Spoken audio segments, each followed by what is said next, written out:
De volta para o futuro. Irmãos, quanto a mim, não julgo havê-lo alcançado, mas uma coisa faço, esquecendo-me das coisas que para trás ficam e avançando para as que diante de mim estão, prossigo para o alvo, para o prêmio da soberana vocação de Deus em Cristo Jesus. Filipenses 3, 13 e 14.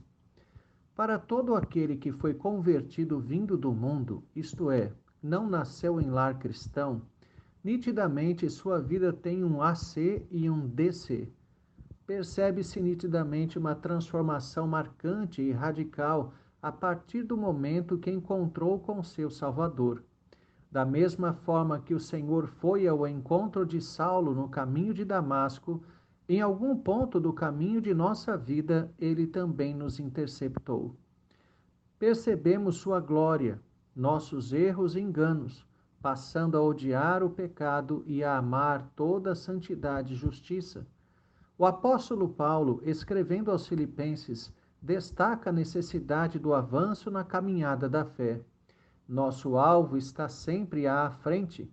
É verdade que aquele que considera o passado, que desconsidera o passado, não tem futuro. Precisamos lembrar do que fomos para que jamais demos espaço àquilo, isto é, o velho homem, para que novamente surja e nos incomode. Um problema sério de quando o crente se afasta de Deus é começar a sentir saudade do passado ímpio, momento em que lembra com prazer de pecados cometidos naquele tempo, talvez até considerando o porquê não desfrutou mais da impiedade quando podia. O olhar do crente para o passado anterior à conversão sempre será de reprovação e repulsa. Qualquer coisa diferente disso evidenciará grande problema espiritual ou a ausência da fé verdadeira. No entanto, o princípio de deixar o passado definitivamente para trás é mais amplo. Embora o sentido estrito do uso de Paulo aqui seja eminentemente o de deixar decididamente o passado ímpio para trás, podemos enxergar também a necessidade de deixar todas as coisas pretéritas realmente no passado. O que quero dizer é que há crentes saudosos e saudosistas, presos em nostalgias intermináveis. É lícito e necessário olhar para trás. É no passado que estão as memórias de grandes atos de Deus em nossa vida, tantas alegrias vividas, também tristezas que nos ensinaram grandes coisas. No entanto, a experiência presente de alguns crentes está excessivamente presa ao passado. É possível pensar em duas razões principais para isso, ambas centradas na ideia de perdas.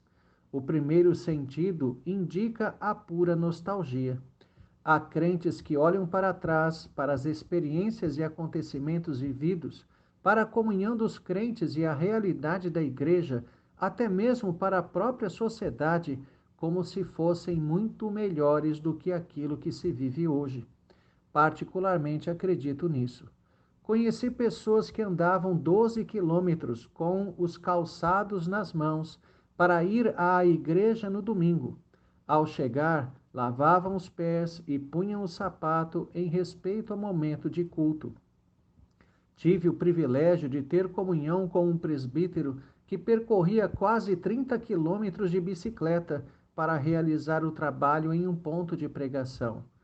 Preguei no aniversário de um pastor nonagenário que teve um campo de cerca de 500 quilômetros para dar assistência, locomovendo-se de burro, barco e a pé.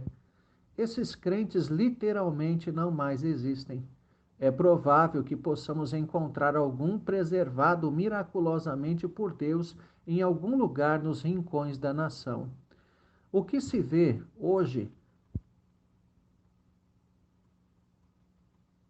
é que, com toda a comodidade que se tem, carro e transporte público, uma garoa ou um leve desconforto físico já é suficiente para o crente justificar sua ausência à igreja.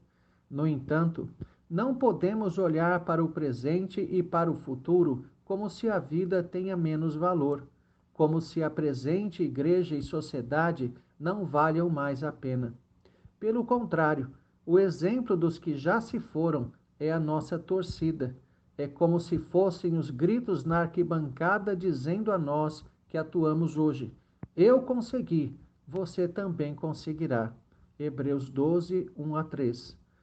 As boas experiências passadas que nós ou outros viveram devem nos inspirar a estimular e estimular para as repetirmos no presente e as buscarmos no futuro.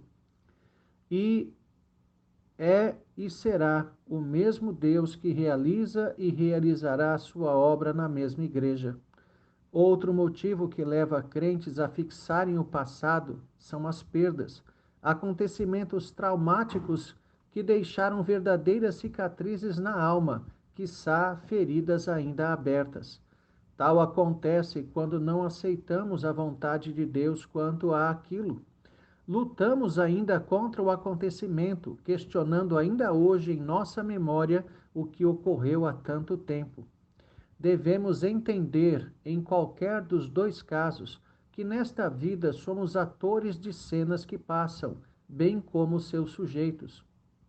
Acumulamos muitas recordações, a maioria boas, preparadas pelo diretor e produtor do espetáculo da vida.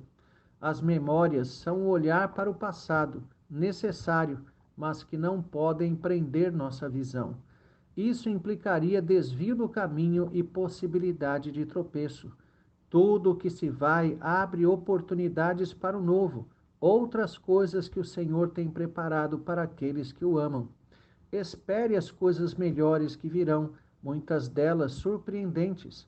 O final da história de todo crente sempre será feliz. Tenha um excelente dia na presença de Deus, Reverendo Jair de Almeida Júnior.